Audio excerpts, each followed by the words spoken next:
우리나라뿐만 아니라 지금 베트남 현지에서도 상당히 많은 지금 그 여론이 들끓고 있다고 봐야죠. 까딱하면은 정말로 그 혐한 그런 그 감정까지 부추길 수 있는 사건이 되었습니다. 다문화 가정이 늘어난다 그래서 다문화 가정 내 폭력이 증가해야 된다는 그런 논리는 없어요. 그럼에도 불구하고 안타깝게 이 다문화 가정 속에서 폭력 사건은 계속 증가하고 있는데 42% 정도가 지금 폭력 경험이 있다고 지금 말합니다. 그런데 제가 현장에서 다니며 보면 42%가 아니고 한 60% 정도는 된다고 저는 보거든요. 외국인 배우자분들이 결혼 이민 비자를 받거나 또는 체류 연장을 할 때 그리고 영주권이나 국적 신청을 또 하게 될 때 한국인 배우자의 도움이 필요합니다. 이 때문에 이제 두 사람의 관계가 사실상 사하 관계가 된다는 부분이 있고요.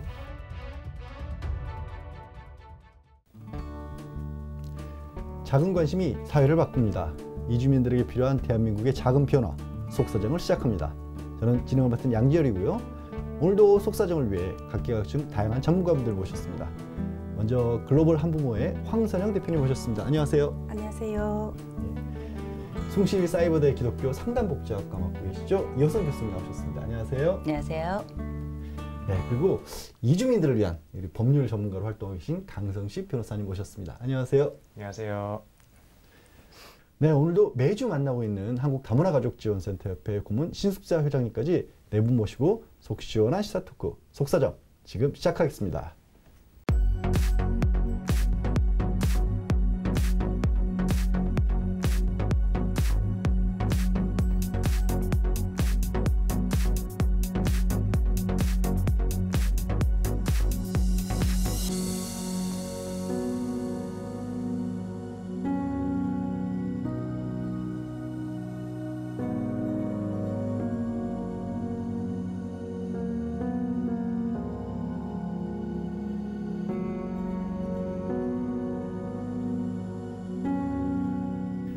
지난해 우리나라 결혼을 통해 들어와 사는 이주 여성이 100만 명을 넘었었다고 합니다. 우리나라에서도 이제 다문화 가정은 낯설지 않은 상황이 되는데요. 그런데요, 이 최근 공개된 영상 하나가 큰 충격을 주고 있습니다. 한국인과 결혼해 사는 베트남 여성이 남편으로부터 무자비한 폭행을 당하는 장면인데 옆에서 2살 배기 아이가 엄마를 부르면서 울고 있는데도 남편의 폭행은 계속됩니다. 그 속사정은 무엇일까요? 영상으로 먼저 보시겠습니다. 하지 말 했잖아. 왜 지금 했잖아. 지금 뭐야 이게. 지난 7월 4일 밤 9시쯤 전남 영암의 한 자택에서 피의자인 한국인 남편 36살 A씨가 베트남 출신 아내 30살 B씨를 2살 배기 아들이 보는 앞에서 무차별 폭행을 가한 사건이 있었습니다. 평소 남편은 아내가 한국어를 쓰지 않고 베트남어를 사용할 때마다 강한 불만을 드러냈던 것으로 알려졌는데요. 범행 당일 남편은 아내와 함께 법무부 출입국 사무소를 찾아 출입국 관련 업무를 봤다는데요. 남편은 경찰 조사에서 말하길 출입국 사무소에서 베트남 국적 지인을 만난 아내가 베트남어로 이야기 나누는 모습에 화가 났다고 진술했습니다. 결국 남성은 경찰에 긴급 체포됐고 피해 여성과 아이는 쉼터로 보내졌습니다. 이처럼 다문화 가정 내 폭력 관련 뉴스는 지속적으로 보도되고 있는데요. 그만큼 빈번하게 발생하고 있어 사회적으로도 큰 문제가 되고 있습니다. 오늘 속사정에서는 인권 사각지대, 다문화 가정 내 폭력 문제에 대한 속사정을 파헤쳐보고 관련한 솔루션도 함께 알아보겠습니다. 네, 이 영상 몇 번 봐도 신 회장님 너무 불편해요. 네. 보기가 좀 어려울 정도로 뭐 주먹으로 발로 아이가 옆에서 울고 있는데도 따라가서 때리는 모습, 그리고 네. 이 어머니 그렇게 맞다가도 아이 끌어안고 달래고 있는 그런 상황이 정말 보기 불편할 정도인데요. 이 우리나라뿐만 아니라 베트남 현지에서도 이 영상이 알려지면서 폭풍이 굉장히 크게 일고 있죠. 예, 그렇습니다. 사실 지금 이 사건을 발단을 해서 우리나라뿐만 아니라 지금 베트남 현지에서도 상당히 많은 지금 그 여론이 들끓고 있다고 봐야죠. 까딱하면은 정말로 그 혐한 그런 그 감정까지 부추길 수 있는 사건이 되었습니다. 마치 이 그 영상을 보면은 무슨 그 샌드백을 놓고 권투시합 연습을 하는 것처럼 굉장히 무자비합니다. 그러다 보니까 한동안 이 영상이 중단되기도 했었죠. 이제 그럴 만큼 심한 폭력이었는데요. 예, 사회에 그 던져지는 파장, 그리고 국제사회에 알려지는 우리나라의 위상까지도 문제가 되고 있습니다. 예. 강 변호사님, 그런데 공교롭게도 그 지난 8일이었죠. 이 베트남 국방부 장관이 우리나라를 또 방문하고 있었거든요. 그래서 이낙연 총리가 만난 자리에서도 이 얘기를 안 나눌 수가 없었고, 우리 경찰청장 이 장관과의 회동에서 수사 철저하겠다. 반드시 필요한 일이니까요. 네. 그렇게 다짐도 했었는데 지금 수사 상황은 어떻게 되고 있습니까? 네, 일단 7월 5일 오전에 사건을 경찰에 접수를 했고요. 일단 이주 여성 보호센터 등을 통해서 아내 B 씨 그리고 아이를 남편 A 씨와 격리시켜 놓은 상태입니다. 그리고 이미 동영상 등을 통해서 경찰이 증거를 다 확보를 해놓은 상태이기 때문에 남편을 긴급 체포를 했고요. 그리고 7월 8일 남편에 대한 구속영장이 발부가 되었고 이제 앞으로는 아마 특수상해죄 그리고 아동복지법 위반죄 등이 적용이 될 것으로 보입니다. 이제 특수상해라는 게 도구 같은 걸 이용해서 사람을 다치게 만들었다는 네, 거고, 맞습니다. 아이도 옆에 있어서 네. 뭐 정신적인, 육체적인 피해도 네. 있다라는 건데, 조심스럽긴 하지만 뭐 처벌은 어느 정도로 이루어질까요? 일단 이번 영상에 직접 소주병을 휘두른 게 나오지는 않는데요. 다만 이제 아내 B 씨의 진술에 따르면 소주병을 휘둘렀다고 하고 실제로 그게 인정이 된다면 이제 법적으로 흉기로 볼 수 있는 물건이기 때문에 법으로는 1년 이상 10년 이하의 징역이 정해져 있고요. 그리고 아동복지법 위반의 경우에 아동을 신체적, 정신적으로 학대했다는 게 인정이 되면 또 5년 이하의 징역 또는 5천만 원 이하의 벌금을 부과할 수 있게 되어 있는데요. 일단 뭐 두 범죄 모두 인정이 된다면 상당 기간 실형이 예상됩니다. 지금 이제 강 변호사님이 설명해 주신 것처럼 굉장히 무거운 범죄를 저지른 건데, 그런데 이 교수님, 이 사건이 이상하게 좀 뭐 이걸 반전이라고 해야 될까요? 이 여성분이 영상을 촬영한 게 또 그 이면에 다른 계획이 있었던 게 아니냐. 그러니까 뭔가 폭력을 유도해서 뭐 자기 체류 자격을 연장을 한다거나 뭐 한국 국적을 취득하거나 이런 데 유리하게 쓰려고 이걸 만들어냈다라는 식의 소문이 뭐 가짜뉴스라고 해야겠죠. 네. 그게 또 막 퍼지고 있다면서요. 아주 말도 안 되는 얘기죠. 서로 또 그렇다 하더라도 이번 사건을 한번 보시면 첫 번째 폭력의 정도를 보세요. 굉장히 심각하고요. 두 번째 폭력의 원인을 보면 베트남 말을 해서 한국말을 하지 않아서 말도 안 되는 사유죠. 거기다가 폭력의 환경을 보세요. 아이가 펄떡펄떡 뛰고 있는데 그 옆에서 지속적인 폭력이 가해지고 있다면 이 남자는 사실은 이 베트남 이주 여성이 아니더라도 그 아내가 아니라도 다른 사람을 만나도 그렇게 할 사람이에요. 아주 무자비한 사람인데 이제 문제는 우리가 이 말씀하셨던 그 루머라고 저는 생각이 되는데 한국의 국적을 취득하기 위해서 의도적으로 카메라 설치하고 폭력의 상황을 유도했다라는 건데 서로 만일 뭐 그럴 리도 없지만 그렇다 하더라도 그런 상황에 그런 폭력이 가해졌다 이건 있을 수 없는 일이고요. 국가적으로는 어떻게 보면 굉장히 부끄러운 일이고 수치스러운 일이지만 전 이번 일이 오히려 좋은 기회가 되어서 우리가 무엇을 준비해야 되고 우리가 어떤 역할을 해야 되는지에 대해서 전 국민이 함께 살펴보고 이제는 뭐 우리가 다문화란 말도 웃긴 거잖아요. 다 같이 살아가는 이 사회 속에서 어떻게 우리가 함께 잘 살아가고 건강하게 살아가고 또 구부러진 것들을 다시 펼 수 있는지에 대한 이 사회적인 논의가 구체적으로 이루어질 아주 좋은 기회가 아닌가 싶습니다. 예. 지금 교수님 지적을 하신 것처럼 정말 이런 말도 안 되는 상황이었는데도 불구하고 사실 이게 황교 대표님 이게 처음이 아니잖아요. 그러니까 이번 사건은 화제가 된 게 영상이 적나라하게 그렇죠, 있으니까 그렇죠. 사람들이 많은 공부를 했지만 그 이전에도 뉴스에 끊임없이 이 다문화 가족과 관련된 폭력 실태들이 얘기가 나왔어요. 지금 어느 정도로 심각한 수준이에요? 예, 2017년도에 보면 국가인권위의 조사가 있습니다. 거기에 보면은 지금 절반에 가까운 여성들이 가정폭력 피해를 경험하고 있는 것으로 지금 파악이 되거든요. 구체적으로 살펴보면 42% 정도가 지금 폭력 경험이 있다고 지금 말합니다. 그런데 제가 현장에서 다니며 보면 42%가 아니고 한 60% 정도는 된다고 저는 보거든요. 예. 그 폭력의 형태는 80% 정도가 욕설, 심한 욕설이라든가 그리고 40% 정도는 한국식 생활 방식을 강요하고 있습니다.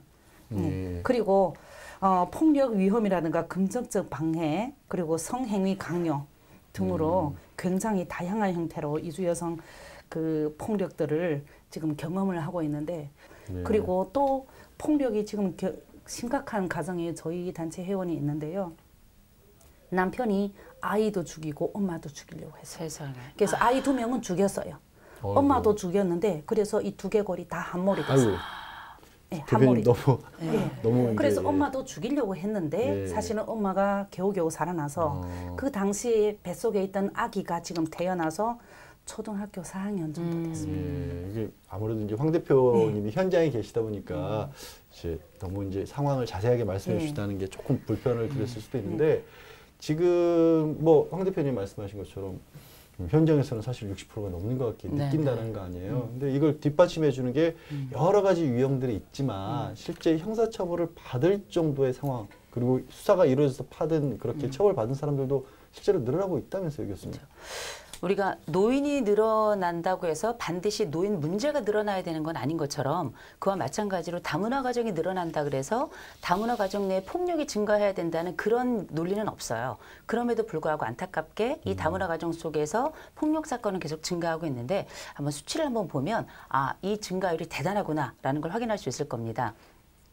우리가 2015년도에 보면 다문화 가정 내에서 발생했던 여러 어려움들 중에 특별히 폭력과 관련된 그 범죄와 관련된 폭력 중에 806명이 그때 검거가 됐었는데 이게 2018년도로 넘어오면서 실제 1,340명으로 증가를 합니다.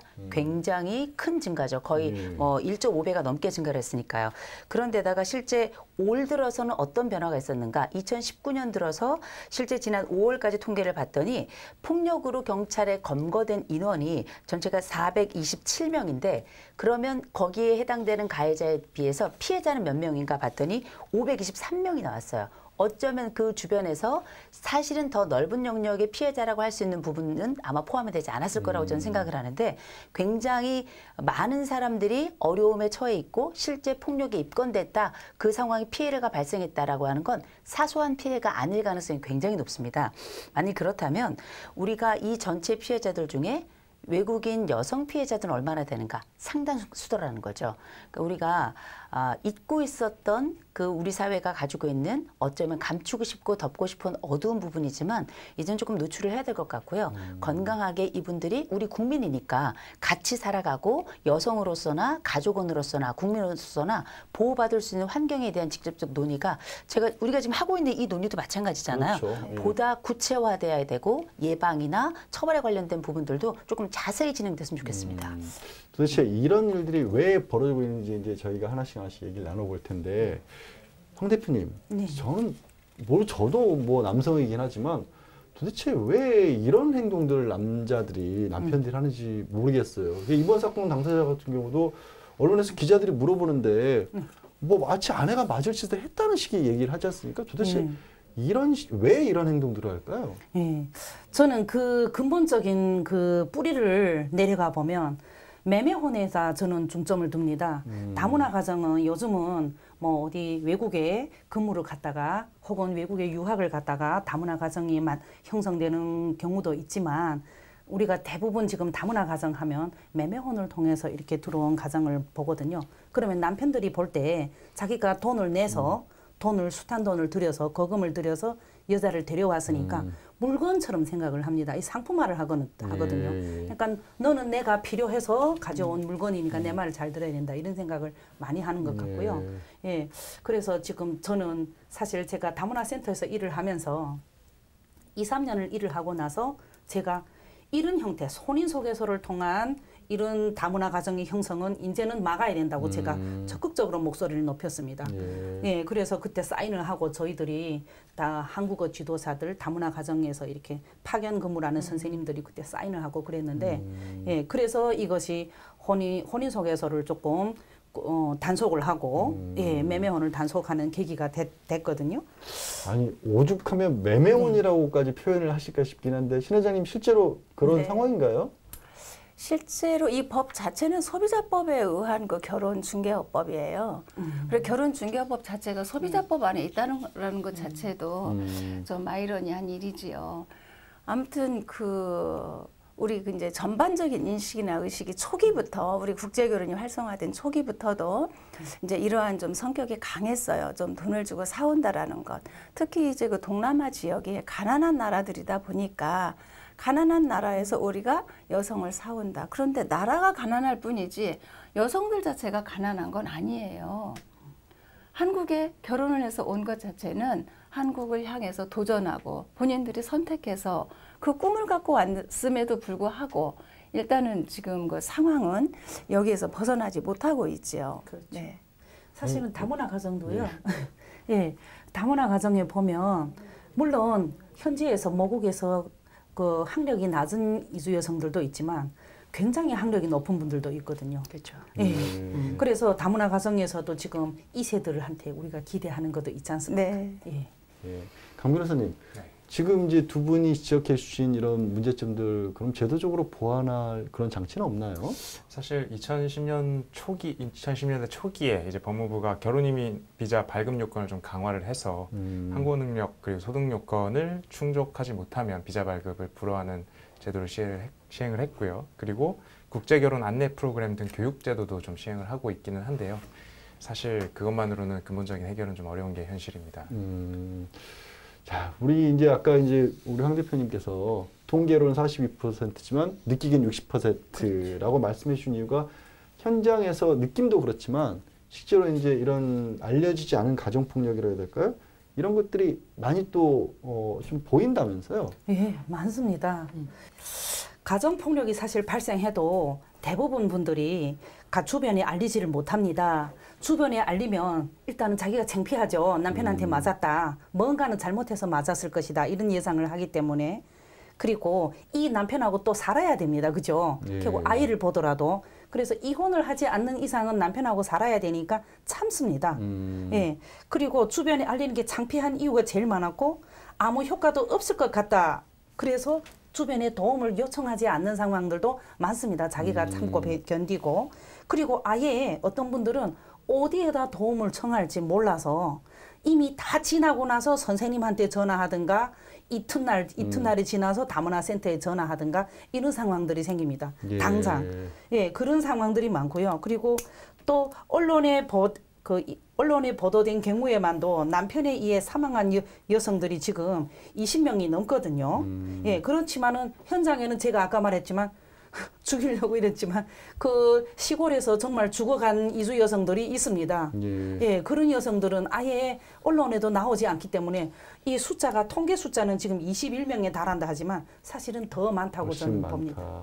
예. 지금 뭐 황 대표님이 여러 가지 말씀 짚어주셨지만 신혜님 보시기에 이런 것도 문제가 될 것 같아요. 그런 얘기면 처벌이 좀 너무 약한 게 아니냐라는 지적도 좀 하거든요. 어떻게 네. 보세요? 그러니까 처벌이 약한 것은 지금 그 우리나라 전체적인 저는 상황이라고 봐요. 그리고 이 문제가 단순하게 이주 여성에게만 국한된 게 아니라는 것이죠. 전반적으로 사회 우리 문화가 사실은 가정폭력법이 진행이 되면서 처벌이 강화된다고 되었지만 계속 지금 반복되고 있거든요. 그래서 사실은 내부적인 문제가 더 큽니다. 그런데 이주 여성들에게 이 부분이 더 크게 작용하는 것은 지금 황 대표님 말씀하신 대로예요. 신고를 하더라도 나는 이 남편과 생존을 위해서 살아야 하는데 벌금형이 떨어져요. 그때 이 벌금은 누가 내는가? 결국은 이주 여성의 몫이 됩니다. 경제활동을 할 수 있는 유일한 자원이 이주 여성이기도 하고 거기에서 아이들의 교육 또 시부모 어른들을 모시는 경우도 있고 집안의 경제를 책임지고 있는 여성의 입장에서 신고를 해서 경찰에 신고를 해서 벌금형을 받았을 경우에 결국은 내 월급에서 나가는 거예요. 그래서 그 2차, 3차 피해가 우려가 되고 본인들은 거기에 대한 이제 손해를 보잖아요. 금전적으로 일단. 이 부분에서는 신고를 했다가도 다시 철회하게 되는 경우가 상당히 있습니다. 우리 교수님 보시기에는 어떤 문제점들이 있는 것 같아요? 많죠. 예. 제일 먼저는 언어 문제가 심각하죠. 언어 문제. 심지어 한국에서 폭행을 당해도 사실 우리가 어떤 법에다 호소하는 것 자체가 어떻게 해야 되는지 했다가 나중에 무슨 일이 생길지 겁나기도 하고요. 막상 도움을 청할 사람들이 따로 있지도 않거든요. 그런데 거기에 언어 문제까지 함께 들어가 있는 게 지금 우리가 함께 하고 있는 이 우리가 흔히 말하는 이제 다문화 속에서 어려움을 겪고 있는 분들이 가지고 있는 어려움인데 이게 실제 남성들이 왜 여성들을 이렇게 대하는가, 남편들이 자기 아내를 왜 그렇게 대하는가 보면 우리가 가치에 따라 선택하고 선택에 따라 행동한단 말이에요. 실제 이 남성들이 가지고 있는 기본적인 가치는 이 여성들이 말씀하신 매매혼이다라고 생각할 정도로 이 여성들이 잘 모르거나 함부로 해도 괜찮다고 생각을 하는 건데요. 이거는 국내 비교와 국제 비교에서 함께 나오는 거라고 저는 생각을 해요. 국내 비교라고 하면 남자가 여성을 함부로 하거나 혹은 남자가 여자를 때리는 문화가 우리 과거에 좀 있었죠. 아직도 사실 가정폭력의 대부분의 피해자들이 여성이기 때문에 이 문화가 남아있는 것 플러스 국제 비교, 더 가난한 나라에서 내가 돈을 주고 이런 결혼의 형태를 취했기 때문에 하나의 소유이자 마치 어떤 심리적인 실질적인 노예처럼 이렇게 심리적인 그 평가를 가지고 있기 때문에 거기에 따라 이 사람은 행동한다고 저는 생각을 하는 거거든요. 그런데 중요한 건 이 여성들이 어디에도 보호처가 없기 때문에 폭력을 당해도 쉼터를 어떻게 가야 되는지, 갔다 와서는 어떻게 해야 되는지, 뭐 우리 그 신 회장님 말씀하셨던 것처럼 실제 법적 문제가 생겼을 때 이런 보상마저도 이 여성들이 책임져야 된다는 건 법이 이 여성들을 보호하지 않는다는 것처럼 느껴져요. 우리가 가지고 있는 인식의 문제와 이 여성들이 가지고 있는 언어적인 또 관계망의 한계, 또 하나 법적인 이 보호체계, 이 세 가지가 잘못 맞물려 있고 제대로 정립되어 있지 않기 때문에 생겨나는 그 사이, 그 보호의 사각지대에서 발생하는 피해가 저는 이 다문화 여성들의 가정폭력이라고 저는 생각을 해요. 예, 이게 보면 지적하신 것처럼 결혼할 당시부터도 뭔가 남편의 인식도 잘못되어 있고 그런 인식 때문에 폭력이 발생을 해도 또 피해 여성들 입장에서는 이걸 해결할 책도 없고 형사처벌을 받아봐야 오히려 내 가정에 더 큰 피해 입는다, 이런 지적도 좀 해주셨는데, 강 변호사님 이런 나온 말씀들 말고 또 다른 문제도 있다면서요? 그리고 또 사실은 이제 그 제도상으로 이제 결혼 이민을 오신 외국인 배우자분들이 결혼 이민 비자를 받거나 또는 체류 연장을 할 때, 그리고 영주권이나 국적 신청을 또 하게 될 때 한국인 배우자의 도움이 필요합니다. 이 때문에 이제 두 사람의 관계가 사실상 상하관계가 된다는 부분이 있고요. 이 부분이 가정폭력이 일어나는 한 원인이라는 지적이 있습니다. 사실 강 변호사님 지금 하신 말씀이 이 사건 벌어지고 나서 언론에서도 이 부분 많이 지적을 하더라고요. 그렇죠. 결국 이제 체류 연장 때문에 폭력을 당해도 호소를 못한다는 그런 어떤 언론 보도도 많았는데, 조금 더 자세하게 그 현재 뭐가 구체적으로 문제인 거예요? 일단은 출입국 사무소 측에서는 확인을 해야 될 것이, 이제 과거에는 위장 결혼으로 들어오시는 외국인 분들이 상당수 많이 계셨습니다. 그러다 보니까 그 부분을 악용을 해서 한국에 입국하려는 수단으로 악용을 하다 보니까 이제 그거를 엄격하게 심사할 필요가 제기가 됐고요. 그래서 진정한 혼인 생활을 하고 있는지를 체크를 해야 되는데요. 그 과정은 사실은 혼인 생활이 진정한지는 당사자 부부만 알고 있는 문제고 속마음의 문제이기 때문에 당사자 두 명을 다 그 질의응답을 해봐야 되는 필요가 있고요. 그 과정에서 당연히 남편이 진술을 잘 해줘야 이제 비자 연장도 되고 각종 허가가 나오는 문제가 있기 때문에 이제 그 부분을 한국인 배우자가 외국인 배우자를 통제하고 억압하는 수단으로 활용하고 있는 상황입니다. 네. 그러니까 예전에는 실제로 그런 일들도 있었어요. 그러니까 결혼 목적으로 온다 그랬다가 국적 취득하고 또 도주하고 다른 일을 하기 때문에, 그래서 피해를 막으려고 만든 제도인데 또 다른 피해자를 낳고 있는 상황입니다. 근데 신 회장님도 이런 문제들 현장에서 많이 들으셨죠, 얘기를? 그럼요. 늘 비일비재 많이 듣고 있죠. 그래서 여기서 이제 그 많은 분들이 결혼에 대한 이주 여성의 그 진정성의 문제를 가지고 얘기를 하는데요. 사실은 제가 본 그 케이스 중에서 몇 케이스가 있어요. 처음에는 위장으로 들어왔다가 시댁 가족들의 그 따뜻함과 적응할 수 있도록 하는 그 배려 때문에 자기의 진실을 고백하면서 우리 가족과 함께 살고 싶다. 이런 경우를 저는 몇 번 보았어요. 그러면서 결코 이 그 체류 자격이라든가 이런 부분, 그 국적 취득, 이게 그 가족들, 남편들의 무기가 되어서는 안 되는 거예요. 그리고 진정성을 자꾸 얘기하면서 그 폭력, 그 무자비한 폭력 앞에도 그 여성의 동영상 촬영을 했다. 이것도 진정성 얘기를 지금 같이 하고 있잖아요.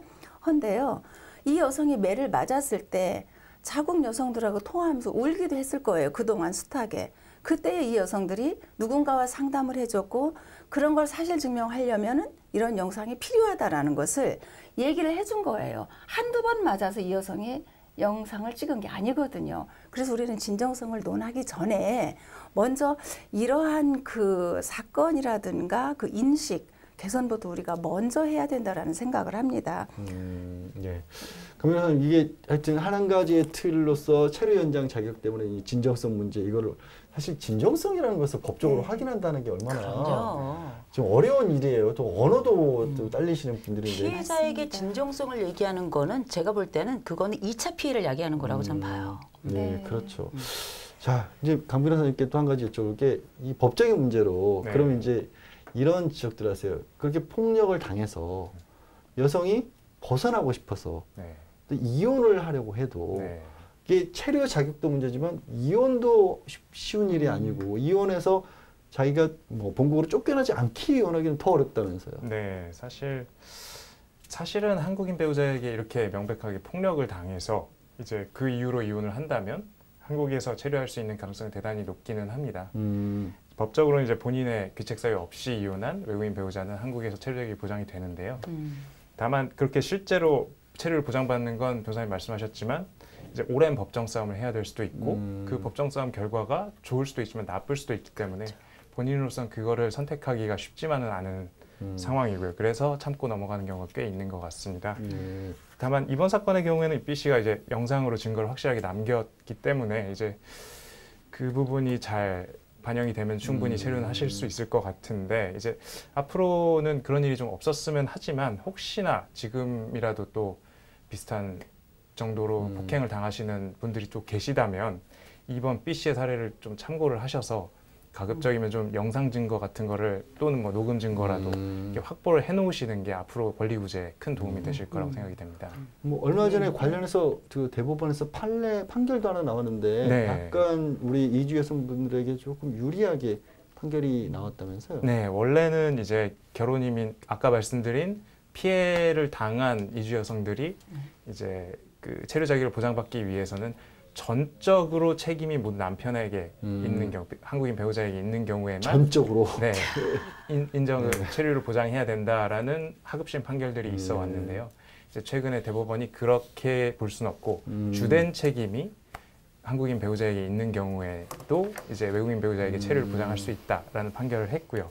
이건 사실은 이혼이라는 게 일방에게 전적인 책임이 있는 경우보다는 쌍방에게 책임이 있지만 누가 더 책임이 크느냐를 따지는 경우가 많다는 점에서 이제 외국인 배우자들이 법정 싸움으로 가는 걸 좀 망설이는 거를 덜어주는 짐을 덜어주는 획기적인 판결이라고 보입니다. 네. 아니 여기 뭐 다들 아시겠지만 부부가 살면서 한쪽이 전적으로 잘못하는 경우가 어디 거의 뭐 없죠. 얼마나 있겠어요. 그럼 그러면 이번에 대법원 판결이 이렇게 바뀌었다는 얘기는 이전에는 진짜 이혼 자체가 이혼해서 한국에 남기가 정말 어려웠다는 얘기잖아요. 그렇죠. 이게 전적으로와 주den이 법적으로는 이게 무게가 엄청나게 달라진다는 네, 거고요.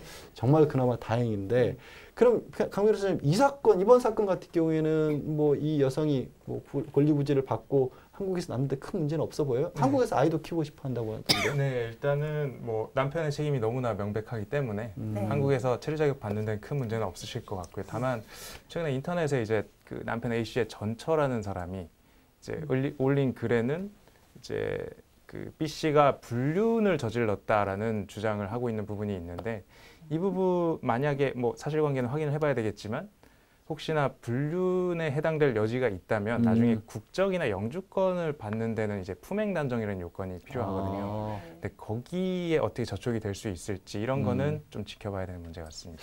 네, 이런 문제점들이 있기 때문에 법무부에서 지난 7월 10일 뭐 이민자분들하고 함께 간담회를 가지고 이렇게 한쪽 배우자가 일방적으로 우월한 지위에서 이 한국 체류 자격 같은 것을 주는데 남용하는 그런 방법이 남용하면서 막기 위한 방법을 찾겠다고 합니다.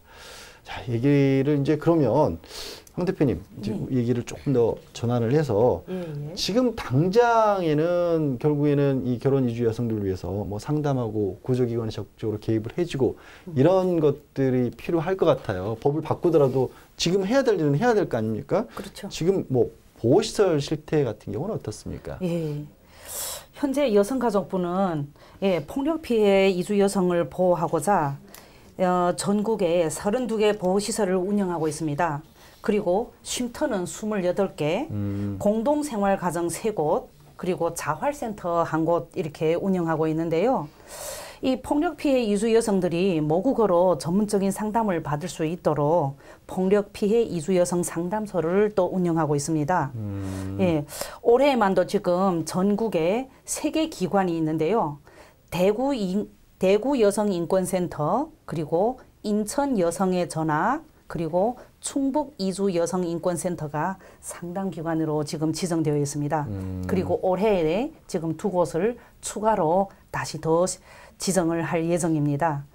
이 상담소는 지금 폭력 피해 이주 여성들한테 어떤 것들을 서비스를 제공하냐 하면 통번역 서비스는 물론이고요. 폭력 피해 회복에 필요한 의료법 지원과 그리고 체류기간 연장, 예, 이주 여성들 잘 들었으면 좋겠습니다.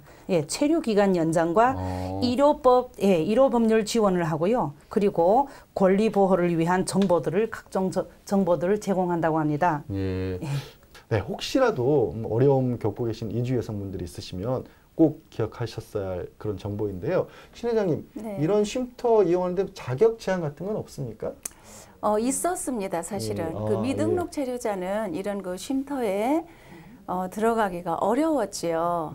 그래서 반드시 남편의 동의가 있어야만이 이 쉼터에 입소가 가능했었습니다. 아니, 남편한테로부터 네. 피해서 달하는데 네. 남편이 동의를 해줘요? 네, 그래서 그게 모순이죠. 네. 그런데 이제 이게 그 지금 운영되는 쉼터를 보면은 입소 후에 이제 그 등록을 해도 가능합니다. 그래서 저 이주 여성 여러분들께 지금 정보를 이렇게 지금 방송을 통해서 드리고 있잖아요. 세상에 맞을 짓은 없습니다. 그럼요. 그래서 어떤 경우에도 이주 여성 여러분 다문화 센터를 이용하시고 또 이렇게 지금 새로 만들어진 그 쉼터를 이용하셔서 적어도 매 맞는 건 좀 피하셔야죠. 아유, 당연한, 네. 너무나 당연한 말씀이시고요. 그래서 해결과 방법을 그 쉼터 안에서 잘 찾아갈 수 있습니다. 네. 황 대표님, 지금 보니까 그 쉼터는 2년 최장 머물 수 있는데 그 정도면 충분한가요?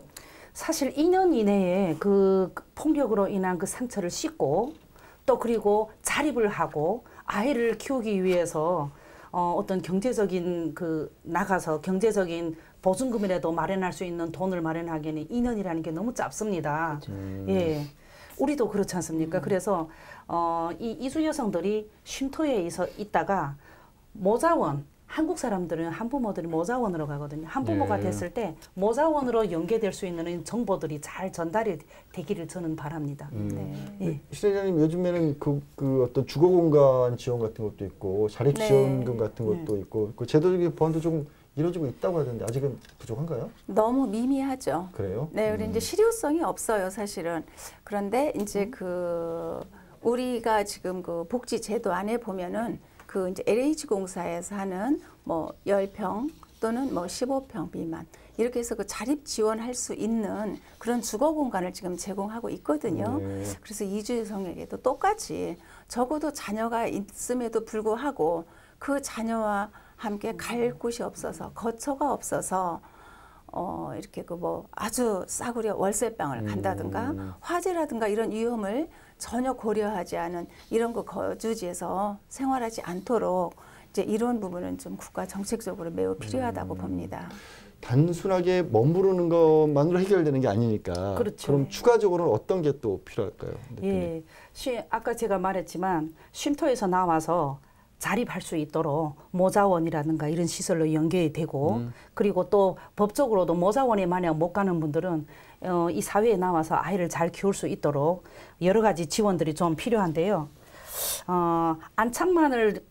정착만을 위한 이런 제도뿐만 아니라 이분들이 다른 사람들하고 소통을 할 수 있고 그리고 지금 제일 중요한 게 자립을 하려면은 취직이 정말 중요합니다. 그렇죠. 근데 예. 지금 한국에서 사실 대학교 나와서도 지금 취직이 어렵다고 하지 않습니까?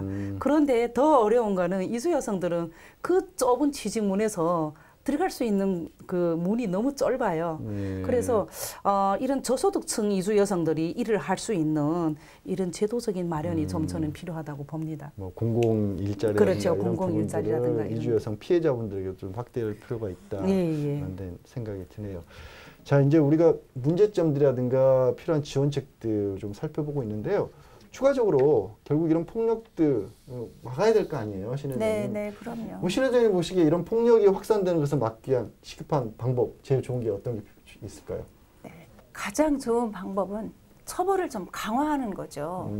그러니까 때려도 괜찮다라는 그런 그 사고에서 벗어나는 것은 정말로 내가 아내이든 내 가족이든 때렸다 하면 나는 인생 망친다. 정말 이렇게 처벌이 좀 강화된다면 폭력이 재발되지 않을 것 같아요. 네. 이거는 아무래도 법률 전문가의 강변호사님께 여쭤봐야 텐데 어떻게 네. 동의하세요? 뭐 처벌 강화해야 된다는 측면이고 네, 다른 얘기도 있을 수 있고요. 예, 뭐 큰 틀에서 이제 회장님 말씀에 동의하고요. 예. 다만 좀 더 구체적으로 말씀을 드리면 이제 처벌의 실효성을 좀 높일 필요가 있습니다. 이번 사건의 경우에는 피해자인 B 씨가 직접 폭행 영상을 촬영을 했기 때문에 수사도 좀 순조롭게 진행이 되고 있어서 이제 수사기관도 바로 긴급 체포를 했고요. 예. 그리고 구속까지 시켰는데 증거가 없는 경우에는 외국인 배우자가 아무리 수사기관에 가서 얘기를 해도 일단 언어도 통하지 않고 교수님 말씀처럼 그리고 이제 증거도 잘 없기 때문에 이제 아무리 얘기를 해도 수사기관에서 가해자를 처벌하기가 쉽지만은 않은 실정이기는 합니다.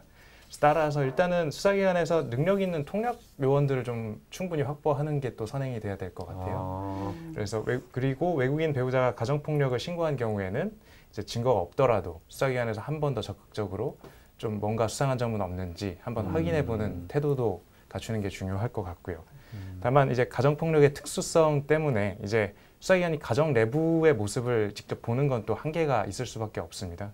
그래서 사실은 외국인 배우자분들께도 이제 이번 사건과 같이 좀 적극적으로 증거를 확보하려는 노력을 좀 해주실 것을 좀 요청을 드려야 될 것 같습니다. 예. 그리고 그러한 노력을 하게 하려면 사실 이번 사건이 굉장히 중요한데요.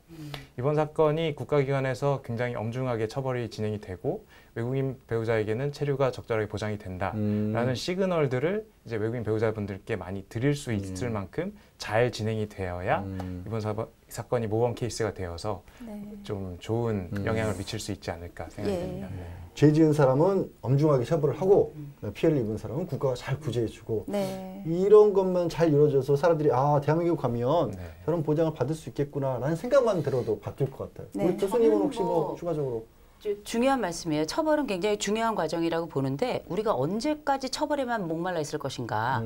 그리고 처벌만이 능사는 아니라고 생각해요. 결국은 이 사람들도 다 심장이 뛰고 있고요. 끌어안아야 될 문화적 주체거든요. 그렇다면 우리에게는 예방 조치도 굉장히 중요할 것이다. 그렇다면 어떤 예방이 가능할 것인가. 제일 먼저는 문화적인 수용성을 높이기 위해서는 일단 언어 교육 굉장히 중요할 거고요.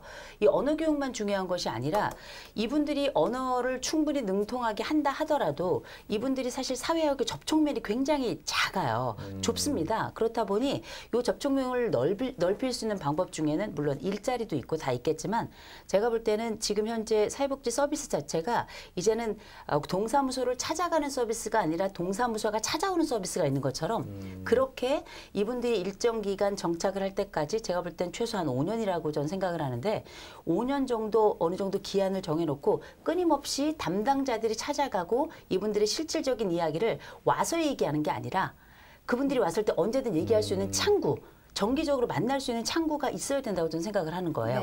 그리고 요 찾아오는 창구를 중심으로 서로 간의 연결망, 함께 고민을 나누고 함께 얘기할 수 있고 언어가 통하기도 하고 문화적으로나 식사면으로나 함께 그 나눌 수 있을 만한 그 네트워크를 형성을 하고요. 그 다음번에 뭘 해야 되는가. 이분들이 피해를 입었을 때 생겨날 수 있는 여러 보호처라든지 그리고 나서 법적인 문제가 생겼을 때 가해자에겐 당연히 뭐 처벌이 가야 되고요. 그리고 저는 오히려 이런 그 다문화 여성들에게 가하는 피해는 어떻게 보면 약간 약간 가중처벌을 해야 된다고 생각해요. 왜냐하면 이분들이 사회적 약자거든요. 언어도 제대로 통하지 않고 성인이나 도움을 청할 만한 망도 없었기 때문에 이런 처벌의 양상을 좀 바꾸어가는 것도 굉장히 중요하지만 먼저 중요한 건 거대하게 이 문화가 우리 사회가 어떻게 이 사람들을 받아서 포용하거나 동화하는 방식이 아니라 녹여내고 같이 함께 살아가고 어떤 식으로 이 사람들이 가지고 있는 이 심장박동의 속도가 어느 정도인가를 들을 수 있는 문화여야 된다고 생각을 해요. 그건 예방이죠. 저 말씀에 동의하면서 100%, 200% 동의하면서 지금 전국에 218개 센터가 있어요. 다문화가족 지원센터가. 이주 여성들은 이 센터를 초기에는 우리들의 친정이다. 거기에서 지금 말씀하신 바 모든 네트워크, 정보, 삶의 어떤 그 자기들의 희망을 실현할 수 있는 이제 그런 소통이 이루어지던 공간이었어요. 이게 정책적으로 이제 통합이라는 이름으로 통합이 되고 나니까 건강가정 다문화센터로 이렇게 합쳐진 거죠. 맞습니다. 예. 그러다 보니까 설 자리가 지금 좁아진 거예요. 정부 정책이 얼마나 중요한 것인가. 우리는 사회 통합에 정말로 큰 걸림돌이라는 것, 이 통합이 말은 아름다우나 실제 이 통합은 갈등을 유발할 수 있다라는 생각을 또 하게 됩니다. 근데 현장에서 일을 하시다 보니까 지금 그 정책적으로 뭔가 좀 잘못된 것 같다라는 그런 지적까지 좀 덧붙여 주셨는데요. 지금 마지막으로 그러니까 하나 이게 좀 불편한 얘기로 좀 마무리를 해야 될 것 같아요.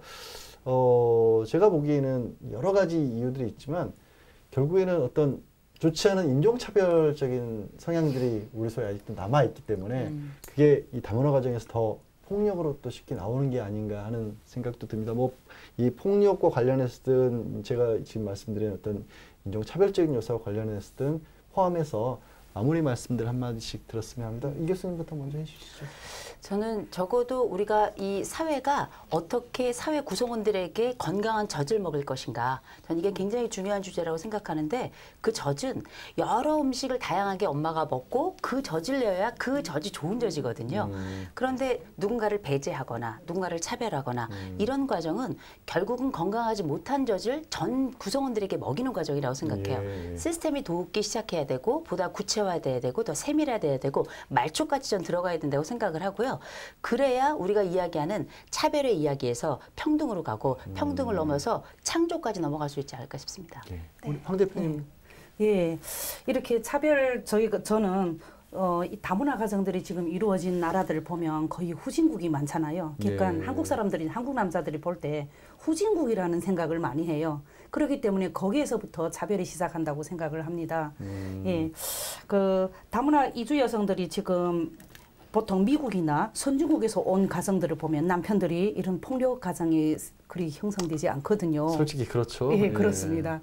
그래서 그런 남편들이 볼 때 나의 와이프는 나보다 조금 후진국에서 왔고 나보다 못하고 사실은 못한 거 아닌데 그분들이 생각에 그러니까 저는 예방차 아까 말씀하셨지만 예방이 정말 중요한데 남편들이 처음에 결혼을 하려고 할 때 이제라도 만약 이런 폭력이 이루어질 때 어떤 처벌을 받을 것이라는 거 필수 교육으로 들어갔으면 좋겠습니다. 예. 예. 강 교수님 지금 황 대표님 말씀이 굉장히 씁쓸한 게 왜 그럴까요? 실제로도 현장에서도 그렇잖아요. 그러니까 같은 국제 결혼인데 그러니까 조금 잘 사는 데서 온 분들 사이에서는 그런 일이 잘 안 벌어진 게 현실인가 봐요. 어떻게 느끼세요? 사실은 저는 이 부분에 대해서 사실 약간 다른 얘기를 또 좀 드리고 싶은데요. 이제 사회적으로 이제 다문화 가정에 대한 차별적 인식이 상당히 있는 걸로 좀 이렇게 많은 사람들이 느끼고 있는데 이건 인종차별적인 원인도 있겠지만 이제 사실 다문화 가정에 대한 좀 지원 정책이 어떤 뭐 사회적 지위나 경제적 수준 이런 걸 고려하지 않고 약간 무차별적으로 이루어지는 부분도 한 역할을 하고 있는 것 같습니다. 사실은 다문화 가정도 이번 사건처럼 가정폭력이 일어나거나 뭐 생활고에 시달리는 열악한 가정이 있는 반면에 굉장히 상당한 경제력을 갖추고 사회적으로 안정적인 그리고 원만한 부부 생활을 하는 가정들도 있거든요. 그러니까 그런 부분들을 분리를 해서 적절한 조치들을 취해줘야 되는데 이제 하나의 지원 형태로 모든 가정들을 지원하려다 보니까 이제 국민들의 인식은 다문화 가정이라면 모두가 지원이 필요한 사회적 약자라는 어떤 낙인 효과가 발생하고 있는 게 아닌가라는 생각이 들어서요. 이제 앞으로는 그런 부분들을 좀 이렇게 구분을 세세하게 아까 교수님도 말씀하셨지만 좀 말초까지 내려가서 세세한 분류를 통해서 좀 더 세밀한 정책이 이루어져야 되지 않을까 생각이 되고요. 이 관련해서 작년에 한 일본인 이주 여성이 청와대 국민청원 게시판에 이제 다문화 가족이라고 해서 무조건 우대하는 건 다문화 가족에 대한 차별이고 국민에 대한 역차별이다라는 청원을 해서 7만 5천 명이 동의한 사실도 있습니다. 그래서 이게 사실은 이런 것들이 다문화 가정에 대한 차별이자 국민에 대한 역차별이라는 그런 형태로 나타날 수 있다는 것. 그게 그리고 우리 사회 통합에 굉장한 저해 효과를 발생시킬 수 있다는 점에서 그런 것들을 좀 앞으로는 고민해봐야 되지 않나 생각이 됩니다. 그러게요. 이렇게 일률적으로 지원하는 게 행정에는 뭐 편할지 모르지만 사실로는 부작용도 많이 났기도 하고 정작 더 필요한 곳에서 더 주지 못하는 그런 약점도 있을 것 같네요. 네. 또 마지막으로 우리 현장에서 또 일하고 계시니까 또 하실 수 있으실 것 같아요. 네. 오늘 이렇게 말씀해 주신 부분에 있어서 전적으로 다 공감합니다. 제가 현장에서 느끼는 바는 그렇습니다. 외국인이 살기 좋은 나라, 이주민이 살기 좋은 나라는 우리 한국인도 살기가 좋습니다. 제가 지금 현재 그 인천 남동구에 있는데요. 그곳에는 이주 노동자 그리고 이제 그 많은 그 이주 여성, 결혼 이주 네. 여성들이 살고 있습니다. 그런데 이제 이들을 바라보는 우리들의 시선, 시각은 굉장히 차이가 있습니다. 근데 이 차이가 차이로 남아야 되는데 사실은 차별로 이어지는 것을 볼 수 있지요. 그들이 공원을 이용하고 자리를 뜨거나 이럴 때에 우리 그 같이 이용하는 우리 주민들께서 그 피부색에 의한 이제 생각인지는 모르겠지만 왜 저렇게 지저분하지? 이런 말씀들을 하세요. 그래서 이제 가끔 이제 우리는 대화를 나눕니다. 사실은 우리도 미국이나 어디 유럽에 갔을 때 그들이 우리를 바라보는 시선은 어떨까 생각을 해보셨는지. 근데 뭐 올들이야 뭐 이렇게 말씀하시지만 사실 올들도 그들에게는 이주민이고 외국인이거든요. 이제 이런 측면에서 외국인이 살기 좋은 나라, 이주민이 살기 좋은 나라는 우리 한국인 모두가 다 같이 살기 좋은 나라라는 것을 생각을 해주시면 고맙겠습니다. 오늘 참 씁쓸한 얘기를 나눠봤습니다. 많은 국민에게 충격을 줬고 국제적으로도 문제가 됐던 사건인데요. 결국에 이 다문화 가정과 관련된 얘기를 나눌 때마다 뭐 결론은 한결같습니다. 뭐 개인에 대한 어떤 차이를 알아야 되고 또 그걸 인정하고 사회적, 제도적으로 혹시 이제 약한 부분이 있다면 정책 지원을 하는 부분이 필요하다는 그런 결론을 내릴 수밖에 없는데 왜 이런 부분들이 아직도 뭐 부족한 부분들이 있을까 하는 좀 아쉬움이 드는 날이었습니다. 오늘 내용 말씀 여기까지 듣겠습니다. 고맙습니다. 고맙습니다. 한국은 이주민 200여만 명 가운데 11% 이상이 결혼 이주자인 다문화 사회입니다. 다문화 가정 내의 폭력 사태는 그래서 더는 남의 일이 아닌 이제는 우리의 문제라는 인식이 필요합니다. 사실 결혼 이주 여성의 폭행 사건은 어제 오늘 일이 아니죠. 이번 사태는 명백한 여성에 대한 폭력이자 아동 학대인 만큼 경찰에서도 이에 맞는 수사를 해줬으면 합니다. 무엇보다 피해자와 아동들이 가해자의 보복을 두려워하지 않고 한국에 정착할 수 있는 사회 안전망을 갖춘 그런 나라가 됐으면 하는 바람입니다. 결혼 이주 여성들이 우리 사회에 더욱 튼튼하게 뿌리내릴 수 있도록 우리 모두의 노력이 필요한 시점입니다. 오늘도 시청해주셔서 고맙습니다.